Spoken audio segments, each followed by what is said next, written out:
Hola a todos, muy buenas noches, bienvenidos nuevamente a su programa Razones de Peso. La noche de hoy pues tenemos un programa muy especial, es nuestro programa número, ¿qué, Fernando?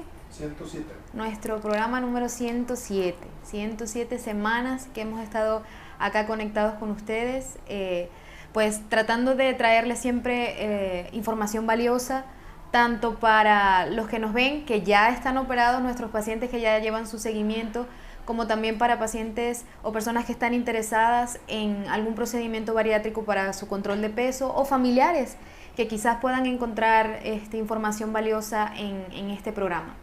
La noche de hoy pues contamos con la presencia de María José González, nuestra psicóloga, la inicial, con quien empezó todo este proceso el doctor Gabriel hace unos... ¿cuántos 13, años? 14 años Unos más o 13 menos. años, pero Ajá. no ha pasado ese tiempo por tu... Es que me duermo en el congelador todas las noches, pero... Exactamente. Sí. Así es. Hoy también pues un programa muy especial. Como podrán notar, pues no contamos con la presencia del doctor Gabriel porque pues se está tomando un tiempo muy especial al lado de su familia. El día de hoy celebrando que hace 16 años llegó a este mundo un angelito que en estos momentos pues el cielo está de fiesta, sin duda alguna. Entonces el doctor se está tomando este tiempo muy especial con su familia y nosotros muy contentos pues de poder acompañarlo en este programa, trayéndole, como les decía, información muy valiosa a todos ustedes. Así que qué mejor que empezar con lo que para muchas personas a lo mejor no le encuentran el valor quizás inicialmente, ¿no? Hay mucha resistencia de parte de un gran número de pacientes y debo confesar que la mayoría hombres. Sí, la mayoría de hombres dicen, no sé qué tan cómodo me siento con todo este acompañamiento psicológico. Muchos de ellos lo ven simplemente como una parte del proceso, un checklist, como parte del protocolo, pues, y no notan pues la verdadera importancia que tiene toda esta preparación.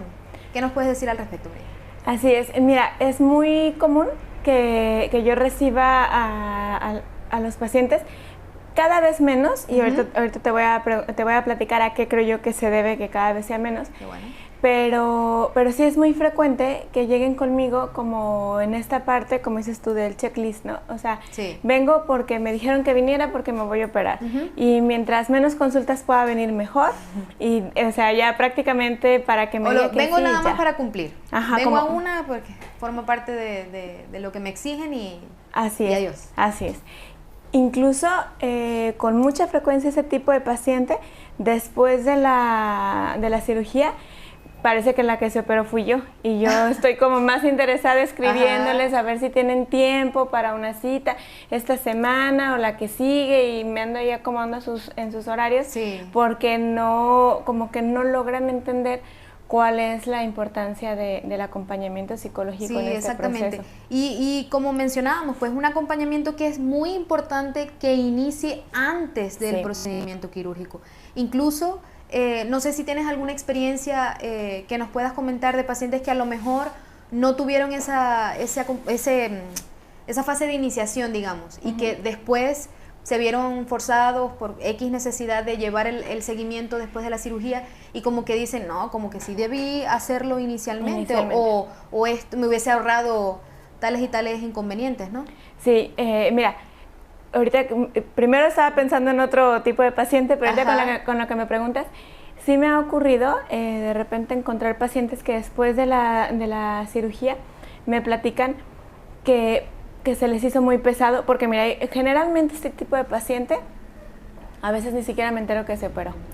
Porque como no están atendiendo mis mensajes, como no están llevando el seguimiento a las citas, entonces de repente me entero que se operó porque veo la programación que mandan, y entonces digo, bueno, ya se operó, le voy a mandar mensaje para hacer la primer cita de seguimiento, ¿no? Y con mucha frecuencia, cuando estamos platicando, sí me dicen que fue muy difícil la dieta de líquidos, que no la pudieron hacer completa, que se sentían mal, que a veces sintieron ganas de comer otra cosa, la ansiedad, mil situaciones, ¿no? Y entonces yo ya les empiezo a explicar que bueno, que pues parte de mi trabajo era haberles dado estrategias que les ayudaran a llevar mejor la dieta de líquidos, a no sentir la ansiedad. A veces la gente como que no se imagina qué les puedo decir yo que les vaya a ayudar, ¿no? Y digo, bueno, no es que quiera yo presumir ni mucho menos, pero tengo 13 años escuchando la parte práctica que todos me comparten. Tengo 13 años escuchando y leyendo todo lo que tiene que ver con la teoría. Entonces sí tengo algunas herramientas que les pueden servir, como comer más despacio, o sea, muchas modificaciones de hábito, porque hay que tomar en cuenta que la ansiedad en este momento en la dieta de líquidos no es una ansiedad orgánica. O sea, el cuerpo está recibiendo nutrientes y el estómago se está llenando. O sea, con pura agua se hubiera llenado, ¿no? O sea, le estamos echando líquidos, le estamos echando calditos, está recibiendo un poco de azúcar en los electrolitos. Entonces, no es orgánica. Sí. Es nada más cuestión de que mi cerebro se está dando cuenta que no he comido lo que estoy acostumbrado a comer. Entonces, ese es el choque, ¿no? Ese es el choque, que no han masticado. Entonces, es ahí donde les digo, esa es la parte que tiene que ver totalmente con la psicología, ni con nutrición, ni con el médico, ¿no? O sea, eso es justamente lo que trabajo yo. Sí, así es. Y yo me pongo a pensar como en los diferentes perfiles, o sea, obviamente es imposible decir que hay nada más 5 tipos de pacientes o algo así, ¿no? Pero sin duda alguna, el problema de la obesidad no tiene el mismo origen en todos los pacientes. Hay pacientes que han atravesado o han tenido el problema de sobrepeso u obesidad desde la infancia. Hay pacientes que han desarrollado el problema de obesidad después de embarazos, después de alguna condición médica, después de alguna pérdida, después de alguna mudanza, cambio de ambiente. Entonces, obviamente la forma en la que se enfrenta desde el punto de vista psicológico debe ser distinto para cada uno de ellos, ¿no? Así es. Y de repente encontramos como creencias que nos hacen creer, valga la redundancia, que la obesidad siempre está vinculada con una misma causa, ¿no? O sea, de repente escucho gente que cree que la obesidad siempre está vinculada a la ansiedad. O personas que creen que está vinculado a algún hecho traumático de pequeño y que entonces se están escondiendo tras un sobrepeso. Sí, hemos escuchado esa expresión de que, no, fulanita está gordita porque ella se come las palabras. Ajá, así es. Y de hecho en la película de No Manches Frida, Omar Chaparro le dice a una niña que está come, le dice, por eso estás gorda, porque te comes tus emociones. Y puede ser una razón, puede ser pero no es la única. No es para todos, la obesidad, no aplica para todos. Así es, la obesidad es multifactorial. Entonces, alguna vez tuve un paciente que me dijo en una de las primeras sesiones que le diera como una lista de toda la modificación de hábitos que tenía que hacer y ya él la iba haciendo. Me dio mucha risa porque digo, bueno, y se lo dije así, le dije, mira, sí, a mí nada me cuesta darte eso, pero en el momento que las primeras 5 no sean para ti, ya no vas a leer la sexta. Correcto. Me puedo pensar, es como si fuéramos con nutrición, ponme una lista del menú que voy a seguir hasta el día que me muera. Exactamente. Sí. Entonces sí le digo, no, es que a mí me gusta darles un acompañamiento porque, como bien lo dices, no todos aumentaron de peso por la misma razón. Así es. Entonces, por ejemplo, si tú no eres una persona que come cuando no tiene nada que hacer, ¿para qué te doy una estrategia que le daría a esa persona si a ti no te va a servir para nada? Es una sesión perdida.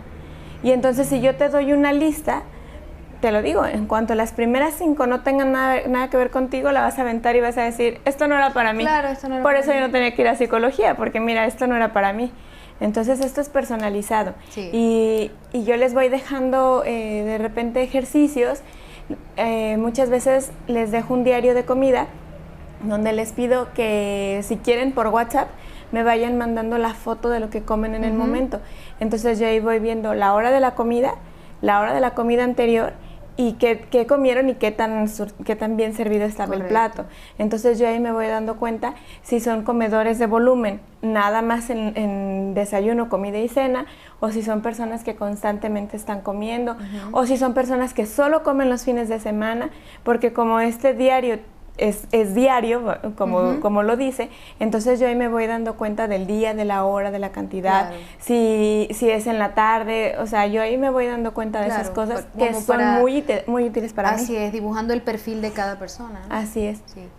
Sí, exactamente. No sé si tenemos algún comentario por ahí. Cuéntanos, háblanos cómo fue tu experiencia, si formas parte de los pacientes que han recibido atención acá en Innovare Bariatría. ¿Cómo fue tu acercamiento con el servicio de psicología? Puede ser con María o con alguna de mis colegas. Muchas, exactamente, psicólogos, todas maravillosos, incluyendo a Román, por supuesto, que le enviamos un saludo. Entonces, háblanos, cuéntanos. María F.N. dice, saludos, buenas noches. Muy buenas noches, María. Lina Esther López Vega dice, hi, mi doctor favorito, Dios lo siga bendiciendo. Amén, que así sea. Anelías Molina dice, hola, buenas noches. Muy buenas noches. Buenas noches. Marta Hernández dice, hola, buenas noches, gusto de mirarlas, muy guapas. Muchas gracias, Marta. Deseo que te encuentres bien. Muchas gracias. Sí, ahí vamos. Joeli Machigua dice, tuve una manga gástrica en el 2017, bajé mucho de peso, desgraciadamente empecé a subir. Gracias a Dios ya tuve videollamada con el doctor Pavel y ya tengo mi cita. Qué bueno, qué bueno. Sí, realmente, casualmente en este fin de semana no quiero ahondar mucho en eso porque fue más bien una conversación interna. Estábamos discutiendo precisamente esa necesidad que estamos viendo con relativa frecuencia de llevar a cabo una cirugía de revisión. No estoy diciendo que sea el caso específicamente de la paciente que nos acaba de escribir, ¿no? Pero sí vemos que se está viendo con relativa frecuencia por el tiempo de evolución del procedimiento quirúrgico y realmente lo que conversábamos es que tenemos que bajar un poquito el estigma de... Una cirugía de revisión no quiere decir que el procedimiento haya fracasado, ¿no? Si el paciente se encuentra 10 años después de su procedimiento inicial teniendo nuevamente reganancia de peso o algo así, hay que ver, ajustar qué está sucediendo desde el punto de vista emocional, desde el punto de vista orgánico, qué está pasando, si es algo que podamos controlar nuevamente con simplemente ajustar los hábitos o si una conversión a otro procedimiento quirúrgico tiene cabida, ¿no? Y no debe ser visto como algo que... como un fracaso. Exactamente, que se manifieste como un fracaso, ¿no? Ajá. Marlene Silvia dice, llevo 3 días con líquido y pensé que iba a ser más difícil. Qué bueno. Qué bueno. Eso que me hace entender que se está hidratando mucho, porque de los principales síntomas o molestias que el paciente refiere, dolor de cabeza, mareo, tienen que ver con que no están tomando líquido. Así es. Suficiente líquido. Entonces, ahí es donde entran las estrategias que se le pueden ofrecer desde el punto de vista psicológico. Así es. Por ejemplo, yo algo que les digo mucho es que si nosotros cargamos una botella de agua así en la mano, le estoy tomando. Sí. O sea, solo por traerla en la mano le estoy tomando. Nada más para que baje el peso. Así, sí, exactamente. En cambio, si sirvo el vaso de agua y lo dejo en la cocina o en el escritorio y yo voy y vengo, no le voy a estar dando el mismo número de tragos. Entonces, sí, siempre les digo, sobre todo en la dieta de líquidos, el agua en una botellita o los electrolitos y en la mano siempre para que les estés dando... Así es. ¿Sabes qué estaba pensando también? Como que dibujando eso que mencionábamos de los diferentes pacientes, ¿no? Es algo que quizás podamos ver en el paciente adolescente, pero a veces no tanto, a veces son mayores de edad, pero vienen como impulsados por sus familiares. Yo traigo a mi hija para que pues reciba la atención, ¿no? Y a lo mejor puede no estar 100% convencida de que esto es lo que realmente vaya a marcar una diferencia, pero sí está convencida de que es un procedimiento que funciona y que su familia está pues de su lado. ¿Cómo lo enfrentarías tú desde el punto de vista psicológico? Mira, fíjate que existe un estigma muy grande en eso que estás diciendo. Y yo he tenido ya varios pacientes adolescentes mucho más disciplinados que los adultos.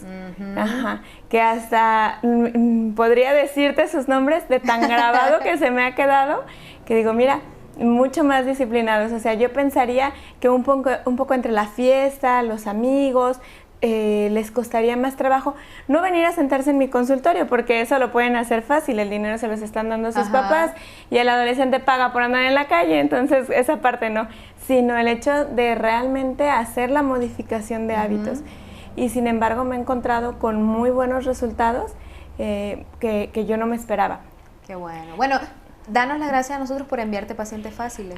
Es que te voy a decir justo, y tiene mucha razón lo que estás diciendo, yo creo que ha disminuido el número de pacientes que llegan a mi consultorio sin entender a qué van, gracias a ti. Porque eres el primer contacto. Sí, exactamente. Entonces, si el médico que es el que lo recibe, primeramente, el paciente bariátrico que llega con nosotros viene buscando una cirugía, no viene buscando atención psicológica. Estamos claros. Entonces, si el médico, que es al que él viene buscando y es el que le va a dar la solución que él quiere, lo envía a psicología dándole a entender que es mero trámite, el paciente va a llegar conmigo pensando que esto es mero trámite y que nomás va a ir a una entrevista y se va. Si el médico que lo recibe lo sensibiliza y le explica y le dice que pasar a psicología es importante y le hace, a lo mejor no totalmente, porque no es el caso de la consulta, pero le da la importancia que tiene, entonces desde ahí el paciente ya viene con otra, le ve el valor y ya viene con otra actitud cuando viene a mi consulta. ¿Tú pensarías que hay un paciente que pueda ser sometido a un procedimiento de esto y que pueda ahorrarse el acompañamiento psicológico? No. Ninguno. Ya lo saben. Ninguno. Así que guerra avisada no mata soldados. Exactamente. Muy bien, muy bien. No sé si tenemos más comentarios por ahí. Sí, Maribella CR dice buenas noches, Dios los bendiga. Yo encantada con mi psicóloga hermosa, la licenciada Leticia Araiza. Maravillosa. He aprendido mucho con ella, especialmente cómo detectar cuando como por ansiedad. Qué bueno. Saludos. Estefania Oliveira dice, buenas noches, yo tengo mi cita psicológica mañana, estoy súper emocionada para agendar mi cirugía. Qué bueno. Ya tuve mi cita con el doctor Pavel la semana pasada. Excelente. Qué bueno. Pues aprovecha tu consulta psicológica, exprímela todo lo que puedes, porque pues estas son las bases de lo que viene. Así es.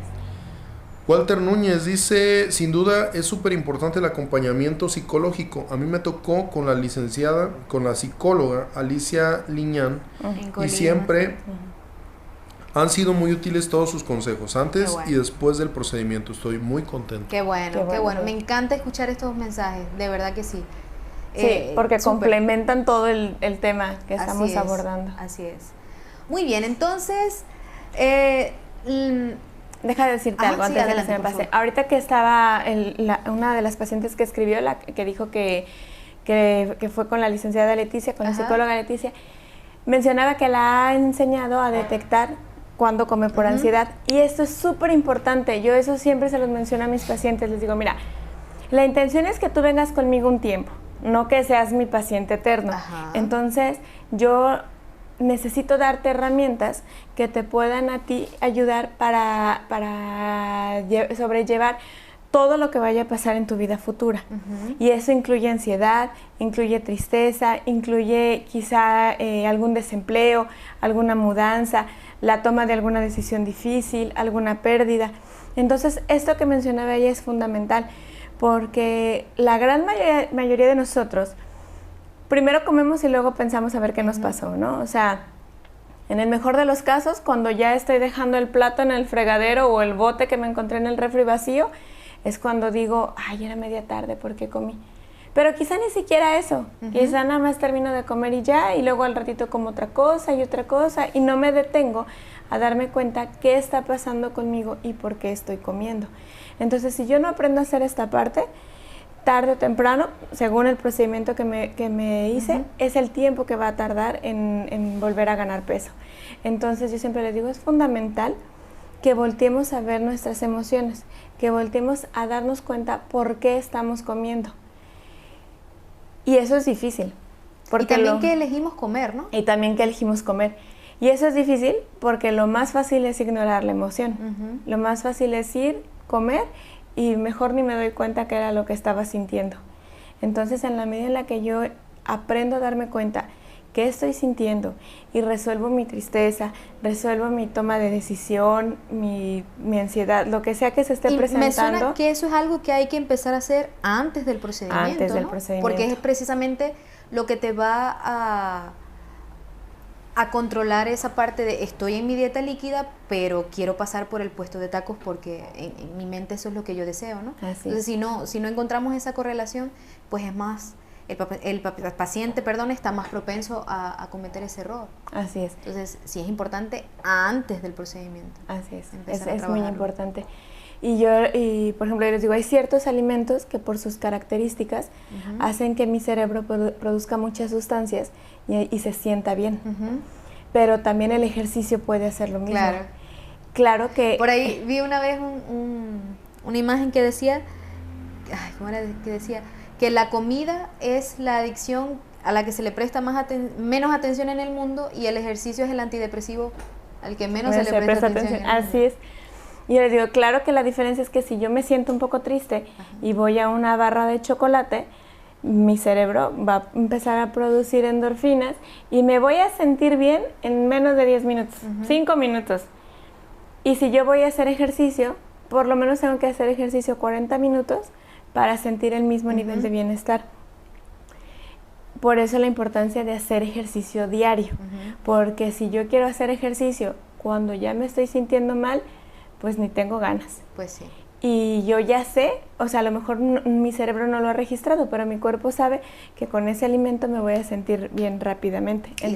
Entonces voy y lo elijo. Pero si yo hago ejercicio diario, entonces mi cuerpo también sabe que el ejercicio lo lleva a un nivel de bienestar. Y si estoy haciendo ejercicio diario, es más probable que vaya manteniendo un equilibrio. Sí, así Entonces, el ejercicio también es muy importante. ¿Y cuándo puedes detectar o determinar, o qué tan frecuente puede llegar a suceder eso, que el paciente en su proceso de preparación deba llevar algún tipo de acompañamiento familiar también? O sea, ¿cuándo le puedes decir tú a un paciente, necesito que venga tu pareja, o en el caso de pacientes jóvenes, necesito que vengan tus padres? ¿Qué tan común puede suceder eso? Mira, sí es común. Yo creo que quizás sería como un 50-50. Okay. Y una de las maneras en las que me doy cuenta es que les empiezo a preguntar, o sea, por ejemplo, desde el principio, ¿cuándo empezaste a ganar peso? Toda la historia de obesidad, ¿con quién vives? Y de ahí les pregunto, ¿quiénes de las personas que viven en tu casa tienen problemas con el peso? Porque ya de ahí me voy dando cuenta cuáles son los hábitos de alimentación de la familia. Entonces, si el resto de la familia no tiene problemas con el peso, de todas formas siempre les pregunto, bueno, ¿comes, desayunas, cenas en casa? Sí. ¿Qué acostumbran preparar de desayunar, comer o cenar en tu casa? Porque esto me va a ir dando mucha información acerca de la familia. Correcto. No forzosamente porque me digan que él es la única persona con sobrepeso, ya desecho a la familia. Claro. Porque a lo mejor puede haber otro tipo de circunstancias, ¿no? Que está haciendo que el resto de la familia no gane peso, pero en realidad todos llevan una dieta que no sea favorable, o una forma de funcionar alrededor de la comida. Sí. Entonces, aun cuando el resto de la familia no tenga problemas de peso, de todas maneras, sí indago un poquito en los hábitos de alimentación y en la relación familiar, en la relación con los papás o con la pareja. Claro. Y algo que también pues los pacientes nos refieren mucho es la duda de cuánto tiempo tengo que estar con psicología antes de mi procedimiento, ¿no? Sabemos que hay diferentes velocidades en las cuales el paciente se prepara, ¿no? Hay algunos pacientes que, pues, por condiciones médicas, por la necesidad de quizás apoyarlos en la pérdida de peso, puedan llevar un proceso de preparación un poco más largo. Hay otros que vienen, pues, con una agenda muy reducida en tiempo, aquellos que muy probablemente vengan de Estados Unidos, que a lo mejor es que llego tal día y me tengo que regresar para tal fecha.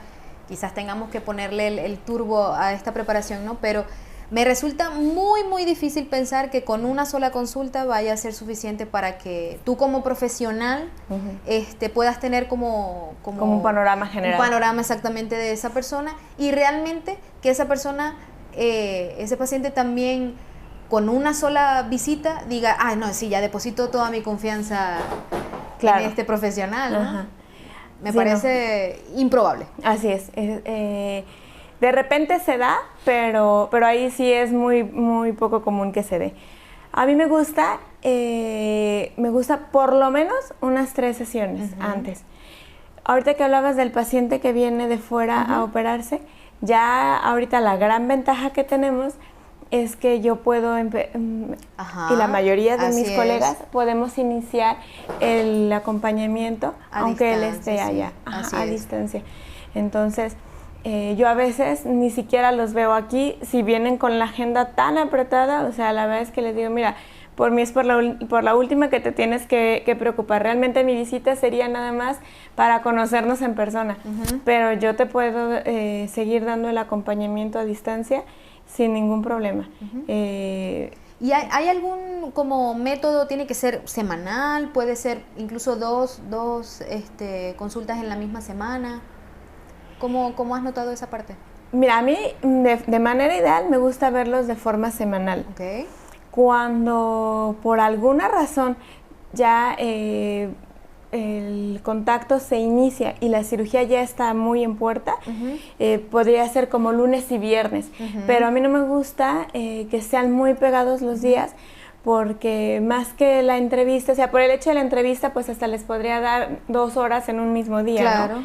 Pero yo lo que quiero es dejar pasar el tiempo y ver si realmente están aplicando lo que mencionaste. Exactamente. O sea, darle tiempo para realmente... Ahora, yo me puedo sentar contigo 2 horas a platicar, pero... Lo hemos hecho. Exactamente, hasta más. Pero también el chiste es que nos sentemos 1 hora ahorita y que yo vuelva. Correcto. Porque eso es y que no quede como, no, ya yo hablé todo lo que iba a hablar con ella en 2 horas. Así es, y yo ya no tengo nada que volver, o sea, porque parte de lo que yo voy viendo en la valoración pre es que el paciente tenga adherencia al tratamiento. Correcto. Que si yo le digo que lo quiero volver a ver, tenga disposición para volver a verme, ¿no? Entonces, por eso te digo, ya una cita de 2 horas, pues ya están ahí, ya se quedan.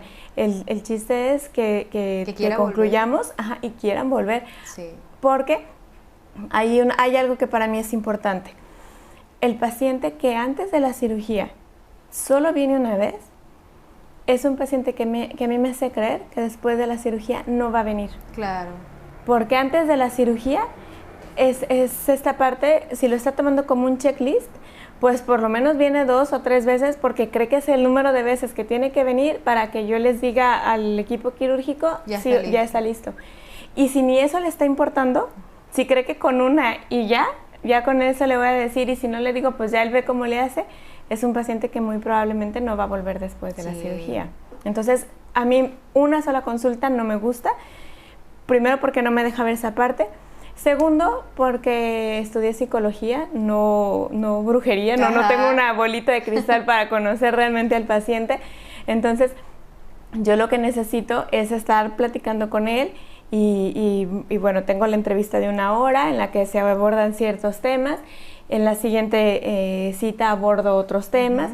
Sirve que pregunto a ver cómo les fue con el tema de la ansiedad, si hicieron los ejercicios que les dejé o no. Y toda esa parte, pues no logro conocer a una persona lo suficiente en 1 hora. ¿Cómo era ese meme que se puso de moda hace un tiempo que decía, Juan, este es Juan. Juan no va a sus consultas de preparación psicológica para bariatría. No seas como Juan. Exactamente. Así es. Háganos caso. Sí. A ver si tenemos comentarios. Dime. Dentro de los obstáculos que tienes en la consulta, yo supongo que mucho tiene que ver la honestidad del paciente, ¿no? Pero ¿cómo identificar o en ese caso qué puede hacer el paciente o cómo poder trabajar la parte de la honestidad que siento que es esencial, ¿no? Sí. Mira, también por eso resulta importante que no sea una sola consulta, porque todos nosotros más o menos tenemos idea de lo bueno y lo malo. Entonces, cuando yo hago una pregunta, con mucha frecuencia el paciente puede manipular la respuesta. Claro. ¿Qué quiere escuchar realmente? ¿Qué quiere escuchar realmente? Y eso porque contesto. Finalmente la mayoría de nosotros queremos presentarnos como una mejor versión de nosotros. Exactamente. Y a excepción de los test proyectivos, estos donde te dicen, dibuja una persona y no tienes ni idea de qué van a calificar, no sabes si le pongo, le quito, que sea bueno y que sea malo, el resto de los test, con un poco de paciencia que tú los leas, los pudieras llegar a manipular. Por eso es que por lo general se aplican dos o tres test para evitar la manipulación. O sea, manipulas uno, pero tarde o temprano lo pierdes, ¿no? Entonces eso es lo que trato de hacer yo en la entrevista. Donde yo noto que está diciendo cosas que no son coherentes, o sea, que no son congruentes con la realidad, sin confrontar al paciente, en la siguiente consulta le vuelvo a preguntar. Y por lo general, es muy difícil dar la misma respuesta que diste la ocasión anterior cuando no es real.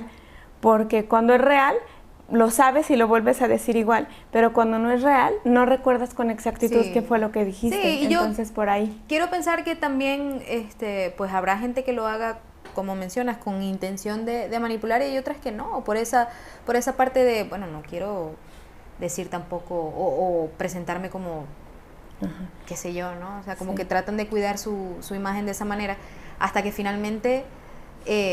espero pues que perciban que la intención no es juzgarlos ni evaluarlos en ese aspecto, sino pues muy por el contrario, ayudarlos, ¿no? Claro, saber cuál es la ayuda que necesitan. Exactamente, cuál es la ayuda que necesitan para que pues empiecen a seguir esas estrategias que les vas a ofrecer, pues. Claro, y también que hay personas que no lo hacen con una mala intención, como bien lo dices, sino mucha gente cree que cuando viene conmigo, y es como una idea muy generalizada en la sociedad, ¿no? Cree que cuando me saluda, yo me doy cuenta de todos sus pecados.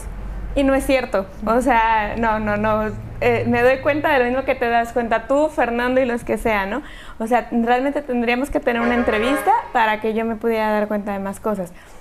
Entonces mucha gente con la intención como de proteger su intimidad empieza a dar respuestas como... a levantar muros y cuidar mucho lo que está contestando, exactamente. Así es. Entonces, en una primer consulta, a veces hacia el final de la consulta ya como que empieza a bajar sus barreras y empieza a fluir un poco más la conversación.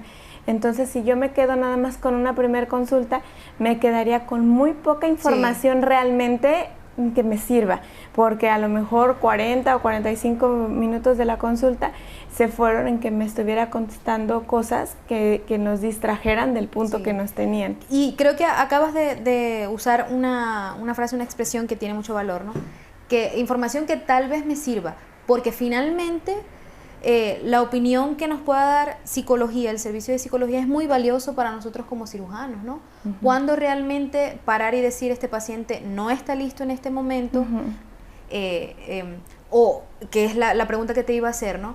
Muchos pacientes nos preguntan, muchas personas interesadas nos preguntan, ¿cómo saber si soy candidato o quién no es candidato de plano, ¿no? Y solemos responder siempre igual. Con mucha dificultad alguien no va a ser candidato. Muy probablemente lo que vaya a necesitar es mayor preparación. Si está descompensada su presión arterial, sus niveles metabólicos de azúcar en la sangre, colesterol, etcétera, etcétera, si el riesgo quirúrgico es muy elevado por algo orgánico, nos enfocamos entonces en dar tratamiento médico, continuar con medicina interna, con neumo, con lo que necesite, para pues llevarlo a ese momento de seguridad y ya poder decir, este procedimiento está en puertas y hay que hacerlo, ¿no? Ya lo podemos hacer de manera segura. Igual tiene que pasar desde el punto de vista psicológico, ¿no? A lo mejor este paciente no está listo ahorita por X, Y situación, necesito más tiempo, porque finalmente es lo que va a evitar problemas al paciente, evitar molestias, complicaciones que puedan asociarse en las primeras etapas del postoperatorio, y también pues prepararlo para lo que va a ser su procedimiento de aquí en adelante, ¿no? Así es. Garantizar que vaya a funcionar. Estaba recientemente una paciente en dieta líquida, ahorita, reciente, ya con deseos de comer pan, bolillo, carne, o sea, es muy pronto, es muy pronto. necesitamos afianzar mucho más en ella, no obviamente, pero en todos, esa preparación antes, porque esto ya sabíamos que iba a pasar. Ella ya sabía que iba a estar en su dieta líquida previa, la primera semana, la segunda semana, o sea, no es como a mí nadie me dijo, yo nunca esperaba que esto fuera así. Claro que sí, lo mencionamos y lo volvemos a mencionar y lo reafirman en la consulta de nutrición y en la consulta de psicología. O sea, esa es la importancia, ¿no? Porque es lo mismo que te estaba diciendo, ¿no? O sea, en realidad el estómago sí está quedando satisfecho. Lo que nos está pidiendo el panecito y todas esas cosas es nuestro cerebro. Es nuestro cerebro, no nuestro estómago. Yo siempre les trato de poner este ejemplo a mis pacientes. Todos los que hemos tenido un perro aquí, sabemos que el perro come croquetas, desayuna, come, cena, croquetas, de la misma marca toda su vida. Y no tiene ningún problema. Y nosotros no podemos comer 2 días seguidos lo mismo, porque ya estamos pensando en que mejor queremos otra cosa. Sí. Entonces les digo, la única diferencia entre el perro y nosotros es el razonamiento que hacemos hacia la comida, ¿no? O sea, él come eso porque eso es lo que hay. Nosotros sabemos que nosotros podemos ir por otro alimento. Entonces inmediatamente mi cerebro empieza a elegir otro alimento. Pero si me fuera la parte orgánica, todos podríamos ser igual que el perrito. Pues sí. Todos podríamos comer lo mismo y en realidad no habría ningún problema. Nuestro estómago lo recibiría, haría su trabajo, separaría los nutrientes y estaríamos bien todos. Y es que lo vemos, ¿no? La dieta mediterránea, pues nadie echa de menos tacos. Exacto, allá, nada, pues, porque no, exactamente. Entonces, es mi cerebro el que dice, ay, no como otra vez lo mismo. O sea, tan rico que sabe aquel platillo, ya quiero variarle. Les digo, por ejemplo, a mí me ha pasado, cuando estoy en mi mejor momento, que estoy haciendo ejercicio y todo, llego y veo así mi dieta de nutrición que me dice que tengo que cenar una ensalada de atún con medio jitomate, 2 pepinos, o sea, así todo, 2 rebanaditas de pepino, así todo súper contadito y puedo cenar eso sin problema. Pero cuando no estoy haciendo ejercicio y digo, ay, voy a sacar mi dieta de nutrición porque tengo que volver, y así llego y veo la cena y digo, ay, no, pero atún y preparado así. No, es que, mejor me voy a hacer unas quesadillas. O sea, yo siempre les digo, eso no es hambre. Claro. Porque cuando era hambre, yo me puedo comer lo que viene en la dieta de nutrición. Cuando es antojo, es cuando dejo eso y digo, no, es que más bien se me estaba antojando como la carnita, el quesito. Es que tengo el sabor de... algo saladito, algo dulce. Eso es antojo, no hambre. Y eso tiene que ver otra vez con mi cerebro. Cuando elegimos qué comer, lo primero que hacemos es pensar que queremos comer. Y entonces digo, pues si ayer comí carne, hoy quiero pollo, ¿no? O sea, empiezo a pensar que quiero comer. Si yo a racionalizar. Si yo me fuera a ponerle atención a mi estómago, pues mi estómago me diría, no, sabes que hoy algo ligero porque desayuné tarde. Esa sería la elección de mi estómago, claro, ¿no? Si más ligero o más pesado. Pero no me diría si dulces y salados, si lo mismo de ayer o algo diferente. Yo lo que necesito es algo que me llene. Exactamente, y punto. Así es. Sí. ¿Comentarios por ahí? Pablo Gómez, que hace mucho no lo veíamos por aquí. Saludos, dice. Saludos a Pablo, ojalá y siga Pablo, sí, exactamente. Con su... Poquito perdido. ¿Tú viste a Pablo? No. Pablo Gómez no. Sé que fue Tania. No recuerdo quién habrá sido tu psicólogo. Cuéntanos, ¿quién fue tu psicólogo? ¿Quién te ayudó? Y bueno, también pedirle su opinión. ¿Qué valor le diste a todo ese acompañamiento en tu proceso? Marta Santiago dice, hola. Hola. Juan Manuel Cervantes dice, hola a las 2 panelistas. Hace más de 2 años me realizó el doctor Galván un bypass. Pregunto, ¿los suplementos como vitaminas, como la proteína, pueden un tiempo dejar de consumirlas y retomarlas después de un tiempo? Pues fíjate, con 2 años de tu procedimiento, y recuerda algo muy muy importante también para los que nos están viendo, los procedimientos como el bypass, que son llamados malabsortivos, deben venir acompañados de suplementos por siempre. Hay una diferencia en que se me terminó la vitamina D y pues no la he ido a surtir y a lo mejor pasaron unos 3-4 días, o incluso, bueno, la vitamina D es un mal ejemplo porque esa lo podemos parar quizás un par de meses, pero los suplementos como tal en su totalidad nunca pueden estar fuera de tu día a día, ¿ok? Después de los 2 años los requerimientos son mínimos, pero siempre deben estar ahí. Entonces, mucho cuidado con esos periodos muy largos de ausencia de suplementación, sobre todo si es todo, ¿no? Siempre debe haber al menos alguno de ellos. Yo creo que la mayoría de las personas que llegaron a un proceso como malabsortivo, como un bypass, un mini bypass, un corset metabólico,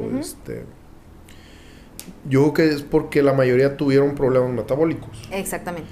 Entonces, creo que entienden perfectamente que el ejemplo perfecto es, por ejemplo, su medicina de la diabetes, ¿no? O para control de azúcar. O sea, probablemente puede ser que no te la tomes un día, 2 días, 3 días, pero aguas, ¿no? En este caso, yo creo que el cuerpo es muy sabio. Y entonces, tú no estás sintiendo, pero él sigue agarrando las vitaminas de donde haya, ¿no? Así es. De los huesos, del pelo, y te acabas los huesos y el pelo y de ahí se van los órganos y de ahí se va a donde se pueda. Creo que diste pues en el clavo, diría mi papá. Eso me gusta siempre decirle a los pacientes que son buenos candidatos para cirugía malabsortiva. Utilizo realmente esa comparación, ¿no? Ahorita estás tomando tantos medicamentos para controlar la presión, tantos medicamentos para controlar el azúcar. Después de la cirugía vas a sustituir muy probablemente esos medicamentos por suplementos. ¿Qué pasa? Si tu azúcar está alta, o sea, si sufres de azúcar alta en la sangre, si en la mañana no te tomas el medicamento, en la tarde va a estar elevado, sin duda alguna. Pero los suplementos así no funcionan. O sea, si en la mañana no te tomaste el calcio, no quiere decir que vas a estar descalcificado para la tarde, ¿no? Sí puede suceder cuando lo suspendes por mucho tiempo. Por eso te decía, pilas con eso. No por mucho tiempo, es importante tener algún tipo de suplemento en el día a día. Nos dice Hilda Romero, saludos para todos y que Dios me los bendiga, y nos envía 200 estrellas. Muchísimas gracias, de verdad. A cada uno de ustedes que colabora con esas estrellas, realmente van a ayudar a alguien que pues necesita apoyo en este proceso. Y Juan Manuel Cervantes le dice, les agradezco, doctora, saludos. Muchos saludos. Panchito, que ayer fue su cumpleaños, dice saludos, buenas noches. Feliz cumpleaños. En la octavita de cumpleaños de Panchito. Así es. Pues sí, entonces, también tiene que haber pacientes súper felices y súper contentas de iniciar un acompañamiento psicológico. Más de una, yo lo sé. Sí, de repente también me encuentro con ese perfil del paciente, ¿no? Que me dice, yo estaba ya buscando ir con una psicóloga y justamente ahorita que fui y me mandaron, incluso hasta me preguntan, ¿podemos trabajar también algunas otras cosas que no tengan que ver? Esa era otra cosa que te iba a mencionar también. Bueno, si quieres terminas esta idea y después pasamos a eso. Y les digo, mira, de entrada podemos trabajar todo lo que tú quieras y es muy poco probable que lo que vayamos a trabajar no tenga nada que ver. Claro, exactamente. Porque a final de cuentas la alimentación está altamente vinculada con nuestras emociones. Correcto. Entonces seguramente lo que sea que quieras hablar tiene algo que ver con tus emociones, tiene algo que ver si estás feliz, si estás triste, si estás preocupada. Todo tiene que ver con la forma en la que estamos, comiendo. Y también hay otro punto importante, que la mayoría de las personas notamos como un conflicto, o sea, más bien lo notamos porque nos genera conflicto, cuando el estrés, el no dormir, los periodos de ayuno nos empiezan a hacer subir de peso, ¿sí? Pero no nos damos cuenta que también hay personas a las que los periodos de estrés, de ayuno, de no dormir, los hacen perder peso. Entonces, todo lo que está pasando en nuestra vida, que a lo mejor no es precisamente la comida, ¿no? Porque hablaba del periodo de ayuno, a lo mejor no tiene que ver con que yo voy sobre el refri, estar come y come, pero también el hecho de no comer tiene mucho que ver con la forma en la que mi metabolismo está funcionando. Sí, entonces sí, siempre les digo, es muy difícil que lo que quieras que trabajemos no tenga que ver con tu pérdida de peso. Con eso que te ha traído a este momento en tu vida, pues, al deseo de recibir ayuda para controlar tu peso y que vamos a discutir en este. ¿Habrá ciertos temas que de plano no tienen nada que ver con el acompañamiento enfocado a la bariatría en algunos pacientes? Yo creo que no, Jess. Yo creo que todo tiene que ver con el peso, porque tiene mucho que ver con la forma en la que yo estoy. Yo les digo que todas las enfermedades obviamente se atienden con el médico, pero su origen, de la gran mayoría, no de todas, pero sí de la gran mayoría, su origen fue en nuestro cerebro. muchos tipos de cáncer están vinculados con las emociones. Correcto. Entonces, obviamente cuando ya hay un diagnóstico de cáncer, pues se tiene que atender con el oncólogo, pero muchas veces el acompañamiento psicológico ayuda a que se sane la emoción y disminuya la probabilidad de volver a presentar cáncer. Entonces, la gran mayoría de nuestras enfermedades, su origen fue en nuestro cerebro. Entonces, difícilmente un trabajo psicológico no va a estar vinculado con el tema de la pérdida de peso. ¿Y qué tan fácil les puede resultar, obviamente a ti en tu experiencia personal, qué tan fácil les puede resultar inicialmente conociendo al paciente porque hay algunos pacientes que se autosabotean, ¿no? Uh-huh. sin saberlo, sin quererlo, obviamente, o que reciben esa especie de sabotaje de parte de las personas que están a su alrededor, ¿no? Uh-huh. ¿Qué tan importante es detectarlo y empezar a trabajarlo también antes del procedimiento? Claro, es muy importante porque ese sabotaje, cuando es propio o de la familia cercana, se va a presentar después. Claro. Entonces es muy importante empezar a trabajarlo. Ponías de ejemplo el paciente que aún en dieta de líquidos ya está empezando a querer comer otra cosa. Uh-huh.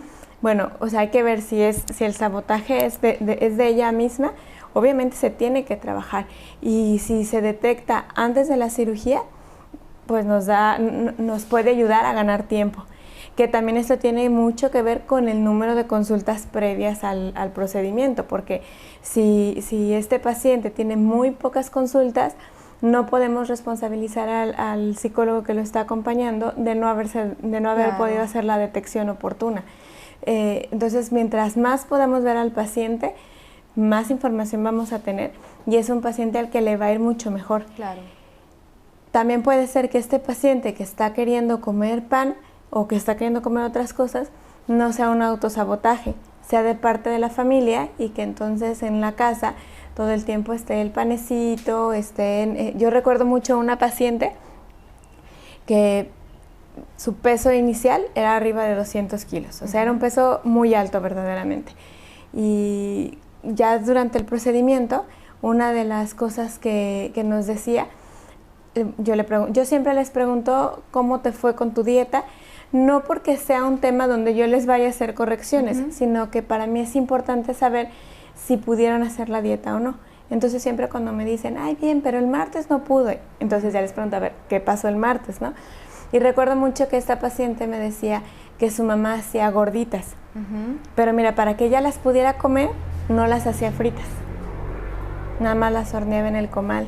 Y si ves que dices tú, o sea, pues muchas gracias, mamá, o sea, ¿no? O sea, y este tipo de cosas obviamente son importantes porque la comida es adictiva. Uh-huh. Entonces yo ya sé que las gorditas saben bien ricas. Uh-huh. Y si mi mamá las está haciendo y si mi mamá las está presentando en la mesa, tarde o temprano voy a terminar agarrando una.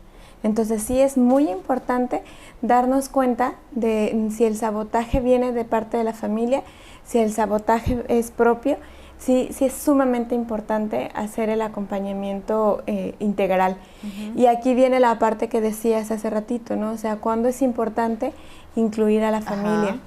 Uh-huh. Yo siempre les pregunto cuáles son los hábitos en casa, qué desayunas, qué comes. El diario de comida me ayuda mucho a darme cuenta con qué frecuencia hay un pollito saludable, una ensalada, las verduras, o con qué frecuencia son tacos, hamburguesas, cenas en la calle, la mamá cocina Sí, porque uh-huh. hemos visto esas dos variantes, ¿no?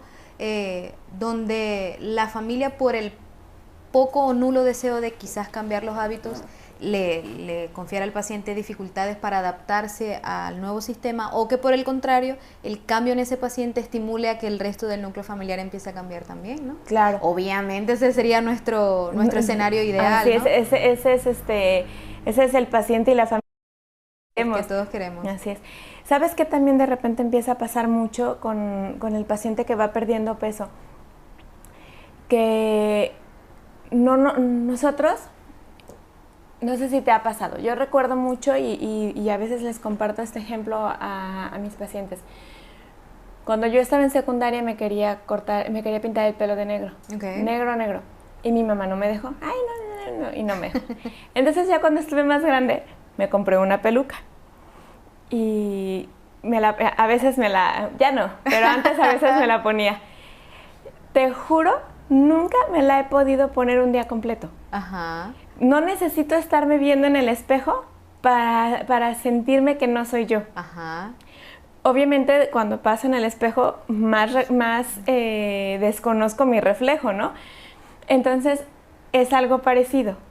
O sea, no es que yo no lo desee. Yo deseaba mucho verme con el pelo oscuro porque en mi imaginación se iba a ver bien padre el contraste de colores, ¿no? Entonces, no es que no lo desee, solamente que a la hora que lo tengo, no soy yo. Me empiezo a desconocer mi reflejo.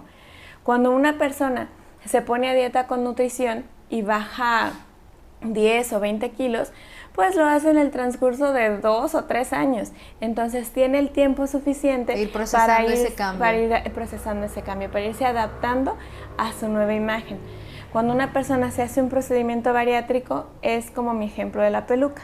Me despierto con el cabello largo y de un color y mi peluca aparte es cortita. Y saliendo de bañar tengo el cabello diferente totalmente. Es así. Empieza a perder el peso muy rápido. Entonces puede desconocer su reflejo en el espejo y deja de ser ella. Entonces esto también genera el conflicto de cómo me voy a relacionar con los demás. El ser humano por sí solo trata como de compensar, ¿no? Entonces nos han vendido mucho porque esto no me lo ha dicho una persona, sino me lo han dicho muchísimos, y no nada más como profesional, sino yo lo recuerdo desde la secundaria, un dicho que dice que algo así como que la gordita siempre es simpática, ¿no? La bonita, esa puede ser medio sangroncita, pero la gordita siempre es simpática. Y es real, no en todos los casos, pero es real, porque la mayoría de las veces tratamos de ir compensando. Entonces, conforme empezamos a perder peso, esa parte también puede ser que nos empiece a generar un conflicto. Repito, no se tiene que presentar en todos los casos, porque estamos hablando que cada persona es individual y que una persona puede tener, 2 pacientes pueden compartir algunas características, pero no todas, o pueden no compartir ninguna, ¿no? O sea, hay diversidad. Así es, podemos tener 2 pacientes femeninas de la misma edad, con el mismo índice de masa corporal, buenas candidatas para la misma cirugía, pero psicológicamente totalmente distintas. 2 cosas completamente o que psicológicamente compartan algunas características, o sea, pero no tienen que ser iguales. De hecho, casi te podría decir que no pueden ser iguales, ¿no? O sea, no hay manera. Entonces, esta parte también empieza a generar conflicto de repente en cómo me voy a dirigir con los demás, cómo me voy a vestir ahora. Porque si bien es cierto que cuando tenemos un problema con el peso, pues empezamos por otro tipo de ropa, no tan llamativo, no tan pegadito, no tan cortito, o sea, empezamos a optar por otro tipo de cosas. Y empezamos a perder peso y me empiezo a dar cuenta que entonces sí puedo optar por algo más cortito, por algo más pegadito, por unos zapatos más altos, que me doy cuenta que paso y entonces llamo más la atención. Son muchas cosas que se empiezan a mover a nivel personal y en la familia, que es al punto al que quería llegar desde hace como 15 minutos. Entonces, muchas veces este cambio que está generando en la persona que se operó empieza a mover a la familia, incomodándola. Entonces, a veces el sabotaje va porque lo que pasa es que nosotros estábamos muy cómodos contigo como estabas antes. Y tú estás viniendo a movernos a todos cuando no nos queremos mover. Entonces, lo más fácil es que yo te ofrezca algo de comer para que tú te regreses para volver a la zona de confort. Exactamente. Que ya conocían. Qué duro. Y esta parte puede venir de la familia, de los papás, de los hermanos, de la pareja, que es un punto importante. Compañeros de trabajo. Compañeros de trabajo, amigas. A mí me convenía que fuera la compañera gordita. Así es. Ahora está llamando la atención. Y más que yo. Y eso pasa mucho con las amigas cuando se van al antro. O sea, yo salía contigo, pero yo sabía cuáles eran tus puntos débiles, cuáles eran tus puntos fuertes y los míos. Y ahora resulta que estás compitiendo en lo que yo creía que era mi punto fuerte, ¿no? Así es. Entonces empieza todo el sabotaje, que a veces puede ser propio, porque a lo mejor tú me dejas de invitar a salir. Entonces digo, no, pues para que Yeslyn me vuelva a invitar a salir, pues tengo que regresarme al peso donde estaba. O a lo mejor tú dices, pues ¿sabes qué? María José se me caía muy bien, creo que mejor saliendo nos vamos por los taquitos para seguirle invitando, ¿no? Entonces se puede dar de varias maneras. Se puede dar en la pareja, porque la pareja a lo mejor pues se está poniendo celoso, estás modificando muchas cosas, estás modificando lo que comes, estás empezando a ir al gimnasio, que es una zona donde él no va, donde no sabe con quién te juntas, donde no sabe quién te ve ni a quién le hablas. Empiezan a aflorar ciertas inseguridades que no afloraban antes, porque pues nada más te quería yo, ¿verdad? O sea, así como estabas, te veías bien bonita, pero o muy guapo, pero pues nomás te veía yo. Y ahora yo sé que ya llamas más la atención. Recuerdo hace más o menos 13 o 14 años, cuando recién empezaba a colaborar con el doctor, una niña, porque tenía como 18 años, 17, 18 años, que se operó y empezó a perder peso, y la verdad es que empezó a verse muy bien, y tenía una hermana que se llevaban 1 año de diferencia. Entonces estaban juntas en la prepa, y, o sea, venían toda la vida juntas, compartiendo los mismos amigos y demás. La hermana también tenía problemas con el peso, pero mucho más ligeros. O sea, la hermana, yo creo que si acaso habrá tenido sobrepeso. Y las recuerdo perfecto, aparte de que fueron de mis primeras pacientes, porque un día, saliendo aquí de mi consultorio, veo a la hermana salir del consultorio del doctor, y ya la saludé. Y mi paciente a mí me dijo que estaba teniendo problemas con la hermana. Entonces entro con el doctor y le pregunto, y me dice, vino a quererse hacer una cirugía, pero ya le dije que no es candidata. Pues regresó, yo creo que a los 2 o 3 meses, con más peso, o sea, se sentó a comer, y ahora sí soy candidata. Y ya, bueno, finalmente fue candidata y lo operó. Pero fíjate hasta dónde llega la competencia, o sea, la sombra que se estaban haciendo una a la otra, la falta de acompañamiento psicológico en las dos, o sea, familiar, para que la situación se hubiera resuelto de otra manera. Entonces, realmente esa parte sí es importante. Afortunadamente para mí, que en ese momento mi paciente era la hermana, pues no la subió de peso, ¿no? O sea, eso sí fue como una palomita. Pero la verdad es que debió de haber habido un trabajo, yo creo que incluso familiar, sí, porque esa situación con las hermanas tiene mucho que ver con los papás también. Sí. Entonces debió de haber habido un trabajo familiar para que tuvieran un mejor resultado. Sin embargo, siento que estamos terminando el programa ya con una nota así negativa, y realmente no, o sea, ya nos pusimos bien. No, pero entonces por eso pero por eso es importante el acompañamiento psicológico, para evitar que sucedan todas estas situaciones, porque también yo siempre les digo a mis pacientes, yo de mi estadística de mis pacientes que han concluido su tratamiento psicológico hasta que yo los doy de alta, y tengo mi estadística y los tengo en Facebook y los estoqueo, claro. Y les pregunto si puedo mostrar sus fotos, porque de ese 100% que han concluido, el 100% ha mantenido su pérdida de peso. Entonces, esa parte a mí me gusta, porque no nada más han mantenido su pérdida de peso, sino que han continuado casados. Tengo unos que se separaron, pero la verdad es que desde que llegaron, fue ella la que se operó, desde que llegó conmigo traían un montón de eso no estaba funcionando. Eso no estaba funcionando desde antes. Ya nada más lo único que hacía falta es que uno de los dos tomara la decisión, ¿no?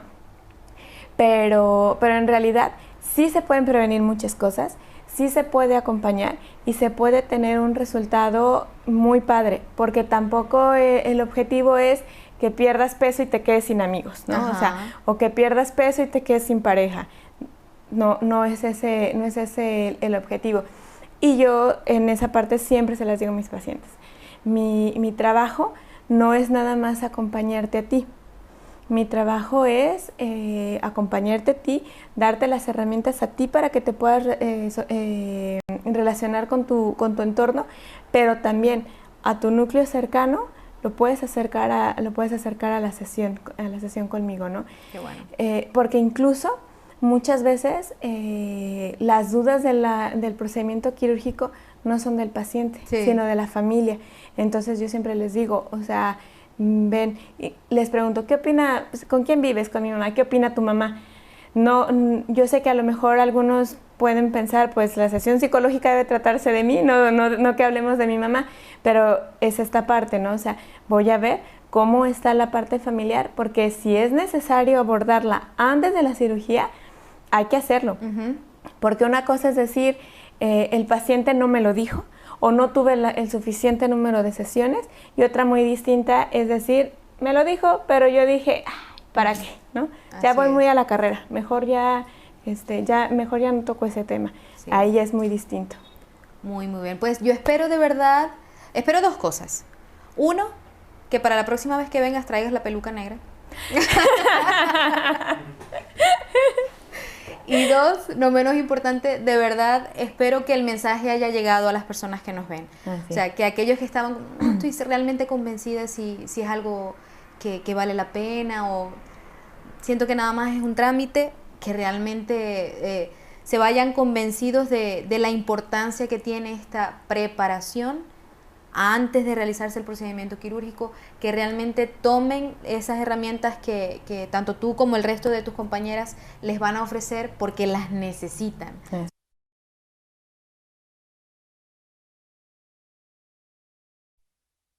Y que no lo inventamos nosotros, que es otra cosa que yo de repente les digo.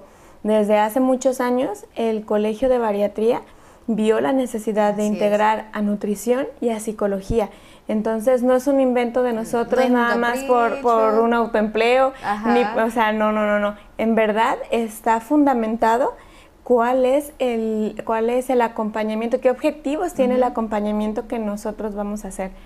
Entonces espero que a las personas que nos hayan escuchado el día de hoy les haya quedado claro. Si hay alguna duda, me gustaría que ya sea que lo escriban aquí en los comentarios del programa, o si me permites, puedo dar claro que sí. Fer, no sé si puedes por ahí poner las redes sociales de María José. Mi número de celular es 311-876-5640. Mi Facebook es psicóloga María José González, y mi Instagram es María J. González. Entonces, ¿nos puedes repetir el número? A lo mejor la gente está corriendo a buscar el 311-876-5640. Que realmente... El número vale oro, gente, anótenlo. Es decir, que realmente si me escriben también por la página de Facebook está bien, pero si me mandan un WhatsApp, en ese mismo momento es más fácil que empecemos a entablar la... Ojalá que más de uno diga... Esta era la señal que estaba esperando. Sí, ojalá que sí, porque en verdad que les puede servir mucho el resultado. Y otra cosa iba a decir, pero se me fue. Y que a las personas que ya se operaron, ojalá que también esta parte les pueda ayudar a los que han abandonado el proceso psicológico. Indistintamente en la fase en la que estén, ¿verdad? Indistintamente, que les pueda servir para recordar que es de esto que platicamos ahorita, qué más o menos está ocurriendo en su vida, y que lo relacionen con que es el psicólogo quien los puede ayudar. Que no es algo ajeno al proceso bariátrico, y que si se acercan con su psicóloga o conmigo, si ya tienen una psicóloga, acérquense con ella, que puede cambiar mucho el pronóstico que están teniendo. Así es, y ¿sabes qué? O sea, yo digo, ¿por qué somos así en línea general todos? Pues no solamente los pacientes sometidos a un procedimiento bariátrico, ¿no? Pero aquellos que están teniendo dificultad con el peso dicen, siento que no estoy comiendo bien, voy a ir con nutrición. Eso lo entendemos. Sabemos que si necesitamos modificar hábitos en relación a la alimentación, vamos con nutrición. ¿Por qué no hacemos lo mismo con las desde el punto de emociones. vista, así es, emocional. ¿Por qué decimos, no, yo sola tengo que poder, yo, no? ¿Por qué luchar contra eso cuando hay personas capacitadas y hay herramientas? Entonces, los invitamos a que abran su mente, abran las manos y reciban esta atención y este acompañamiento como lo merece, pues, porque realmente tiene su lugar. Así es, como lo dices, ¿no? O sea, nadie se quita un dolor de cabeza solo o un dolor de estómago. Nadie se quita la vesícula sola, ¿no? O sea, van con el médico y, exacto, si reza mucho se sale cuando vaya al baño. O sea, no, todo el mundo va y va al médico y recibe la atención que necesita. Entonces, de igual manera, pues las emociones se trabajan con la parte psicológica. Los problemas familiares se trabajan en la parte psicológica. Así es. Entonces, como bien lo dices, ¿no? Si estamos teniendo algún problema de estos, pues más vale acercarnos con nuestro psicólogo de manera oportuna antes de que se haga un problema más grande. Así es. Una vez más tu número telefónico para que no se nos escape. Es el 311-876-5640. Maravilloso. Pues María José, como siempre, de verdad un honor, un gusto para mí que nos acompañes y sobre todo que me ayudes a mitigar mi miedo escénico en ausencia del doctor, de verdad. Muchísimas gracias. A ti por invitarme. De verdad es un gusto poder absorber de ti 13 años de experiencia en esta rama, que insisto, no pareciera, pero aquí hay conocimiento, gente. Es que aquí duermo en el congelador. Hay conocimiento, hay preparación, hay años de experiencia, entonces, pues muchísimas gracias. Gracias a ti por invitarme y gracias a todos por escucharme. Así es. Pues muchísimas gracias a todos nuestros seguidores. Pues la invitación es para la próxima semana, ya el próximo lunes, temprano vamos a estar transmitiendo la cirugía como semanalmente. Mañana los esperamos cerca del mediodía, no tengo hora exacta, pero los invitamos a que nos sigan. Por ahí tenemos un par de cirugías, vamos a transmitir la más emocionante de todas. Y la próxima semana los esperamos nuevamente en su programa Razones de Peso, porque ya saben que la vida es un viaje y ustedes pueden viajar ligero, así que viajen ligero. Nos vemos la semana próxima.